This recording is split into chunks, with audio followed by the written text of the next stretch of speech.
আপনার পুশ বাটনের যে ডিসপ্লে এলইডি ডিসপ্লে লাইন এটা হচ্ছে এটা ইয়ার থেকে গেছে, এই যে সুইচ এন থেকে গেছে না, পুশের থেকে গেছে। পুশের থেকে অন অফ দুইটা এক কানেকশন। এরপরে আপনার নিউট্রাল যেটা গেছে, ওখানে ইন্ডিকেটর বাতি যে জ্বলে না, তার জন্য নিউট্রাল হচ্ছে এটা। এই হচ্ছে নিউট্রাল। এই দুইটা তার আপনার কমন থাকতে হইব। দ্বিতীয়ত আপনার ওখানে যে লুপগুলো আছে, ওই লুপ তারগুলো আপনারা শর্ট করে করে কাটিয়ে দিয়েছেন। এখন এই যে লুপগুলো কোনটার ভিতরে, এবারে দেখেন এই হচ্ছে গিয়া একটা লুপ কাটছেন, ওখানে এটা নাই। তারপরে যে আপনারা কাটছেন এটাও নাই। এখান থেকে যে পুশ বাটনের দুইটা লুপ, এই চারটা লুপ, এই চারটা লুপ আপনাদের লাগবে ওখানে।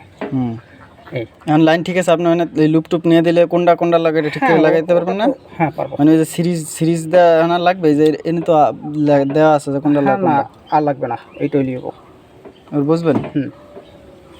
আচ্ছা।